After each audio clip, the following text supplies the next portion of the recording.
po. 3 years? Ano po ito 3 na? years? Sure? Opo. Ano ba nangyari? Nabali ako sa... Ay, parang pilay. Nagkaroon ng ano yung dito ko, ng bilog. Lumaga siya. Tapos nangyari pa na nasemento yung baby ko tsaka yung paa ko. Sinimento na. Oo. Ngayon, Hindi kasi siya... na-x-ray ba siya before? X-ray, MRI. Nasaan? Kahit yung MRI lang. Hindi ko na siya bilang. Kasi yung documents ko yun, parang sinabi ko na po. Tapos, yun kasi, hindi na talaga siya bumalik sa dati. Tapos yung tatlong daliri ko sa paa, gumaganon-ganon siya, unnecessary movement. Ganito kasi yan, ma'am. Malaking bagay kasi yung MRI.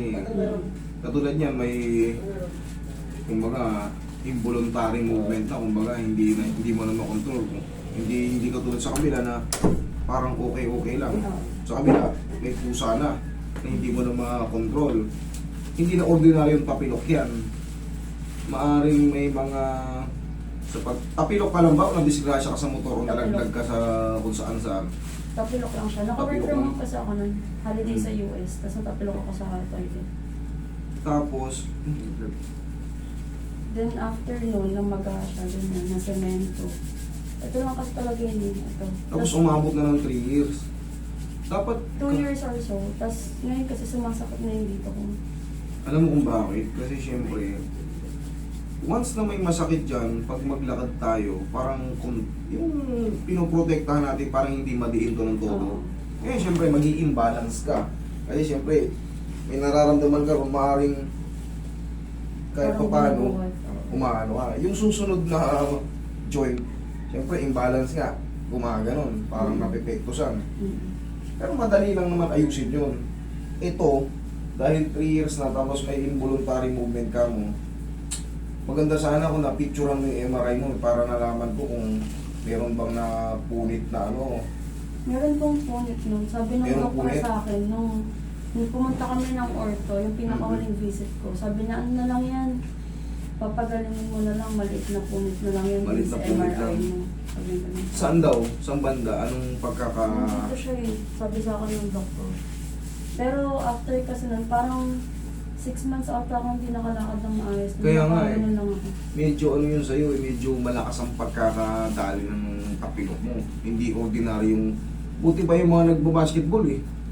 Hindi umaabot ng gano'n tapos natatapilok pero sumisyete pero hindi gano'n yung case nung sa'yo. Mas nakakalito kasi pagka na-MRI ka tapos may mga nabanggit doon na hindi mo na maalala, hindi natin nadala.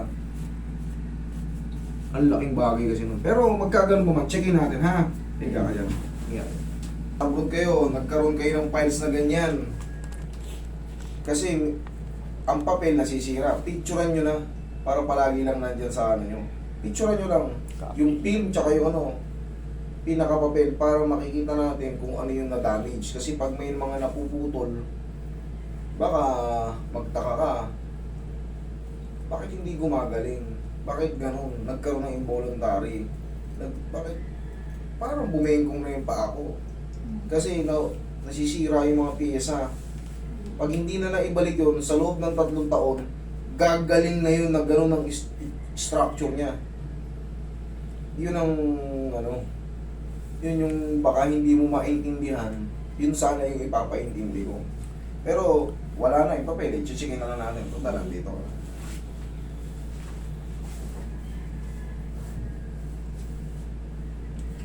Ma'am, paano ka nasasaktan? Sa normal walk, may pain ba siya? Or sa mga hagdan, pababa ka or pataas? Paano siya? Pagka matagal ako naglalakad, Pag matagal ka naglalakad, masakit yung paa ko. dito banda, dito. Diyan sa dito, dyan. Ito? Tapos, oo, sobrang alay siya. Tsaka yung nandito ko. O yan, Alay. dyan nagre-reklamo dyan pag tumatagal. Oo, Okay. Pero ito dito, wala. wala. Dito lang siya, ito. Oo. Ngaray lang po yung nandyan sa may bandang Dito. dyan. Nalay ito rito. Dito Pati yung yan. full irritation. Oo. Pag ginanito ko, ma'am, huwag mo lalabanan na. Ano ko lang, dadahan-dahanin ko lang. Pag ginanyan ko, may pain siya. Wala.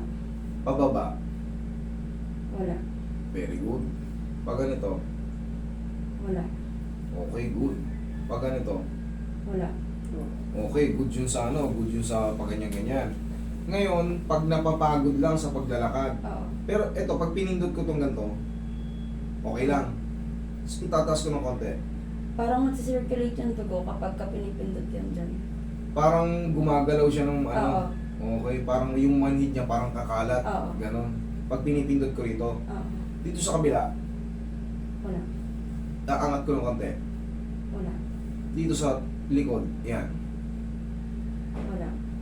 Dito lang talaga itong portion na Oo. to. Okay. Tignan mo kung magbabago yung pakiramdam mo. The same yan ha. Itong portion na to, yan din ang pindutin ko mamaya. After kong i-adjust. Okay?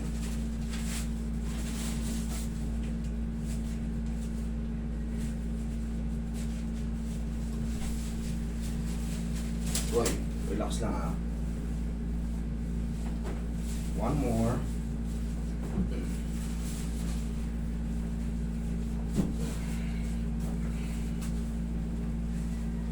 Relax lang.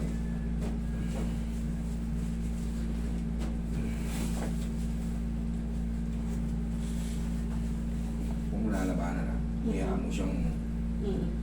okay, good. Last, may sumabit.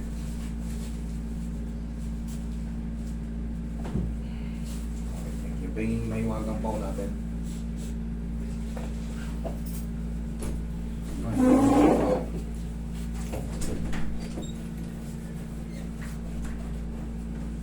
Sa mga followers ko nanonood ngayon, tandaan nyo ha, yung mga files nyo before, mahalaga yan, lalo kung alam mong hindi mo pa napagaling yung ano. Hanggat nararamdaman nyo pa, huwag nyo itatapon or babasahin, picturean nyo sa cellphone nyo, malaking bagay yan. Yan yung magiging guide, lalo MRI, ang malong MRI, at detalyado yung ano ng MRI, kumbaga ang dami niyang may di-discuss doon. Yun din ang sagot sa katanungan nyo kung bakit nagbumubukol dito, bakit hanggang ngayon 3 taon na mayroon pang. Yun ang sasagot sa inyong katanungan. Kumpara sa x-ray, pero mahalaga pa rin yun para yung structure ng buto nyo makikita natin. Sa mga ligaments, i-discuss niya yan. So, mga tendons, kung ano yung man ang napunit. Malaking bagay.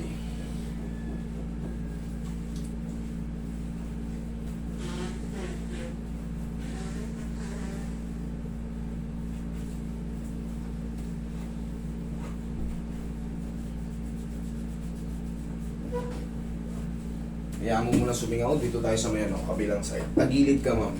Yung sumasakit yan sa'yo. Sige. Tagilid ka. Bakit? Nagkakaroon lang ng pectus kaya nagre-reklamo yung hip joint mo eh. Pero pag naayos na yun dyan, wala na rin yan. Pero ito ngayon, kailangan kasi matagpuan natin yung kasagutan dito. Kasi maayos ko man to, sabi ko madali lang to. Giginhawa ka agad yan. Pero eventually, kung talagang hindi pa rin ito na-address, okay na yan. Paglipas na naman ng mga ilang buwan, kasi gaganong-ganong ka na naman, kung talagang hindi pa ma-perfect dito, babalik yan kasi makukompensate yan. Okay? Pero for the meantime, ayusin muna natin. Relax. Kabilang side. Ulit.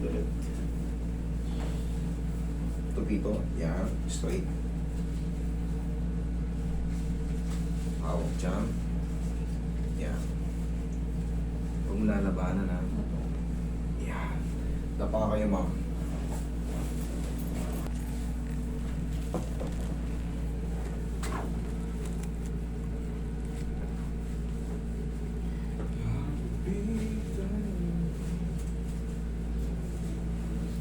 Relax na.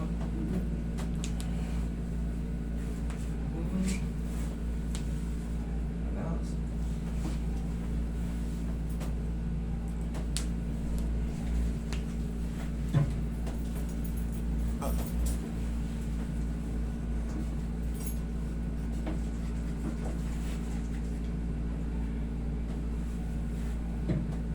Hoy, massage mo si madam. Huwag lalabanan na.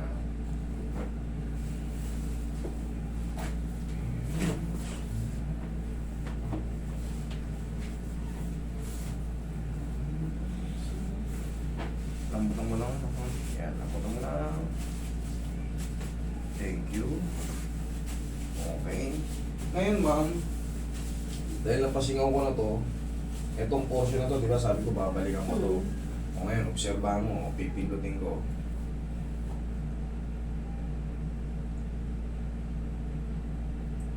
Wala na yung Hmm? wala na yung Wala na yung alay. Gaya nga na sabi ko sa'yo, ito yung babalikan ko, ito yung nandito kanina eh. Oo. Dito naman sa gitna, baka naman lumipat. Ha? Wala na. Dito. Wala din. Wala. Ngayon, itapak mo, ma'am. Check mo ngayon, ma'am, kung ano yung pakiramdam ng bagong adjust. Sinilas ka.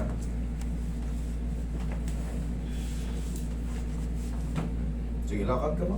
Check mo. Pwede nang sumayaw o ano? Ano pakiramdam? Okay siya. Okay na. Ito Okay. gaya ng nakaraan. 3 years. Gaya nga ng sabi ko sa inyo, ulitin ko lang, pag may mga files kayo, malaking bagay yun. So, kasi kagagalingan nyo yun kung mayroong mga arthrosis sa inyong ano, mas madidiscuss pa natin. Pero ngayon, siya naman ang nagsabi, okay na ma'am, dito mo, check mo yung dito mo. Wala na. Tumunod po yung kanina pagkagaling. Yes. Kailangan nating patunugin. Pero, kailangan marunong yung magpapatunog, hindi basta palagutok lang. Merong purpose. Okay? Thank you, Lord.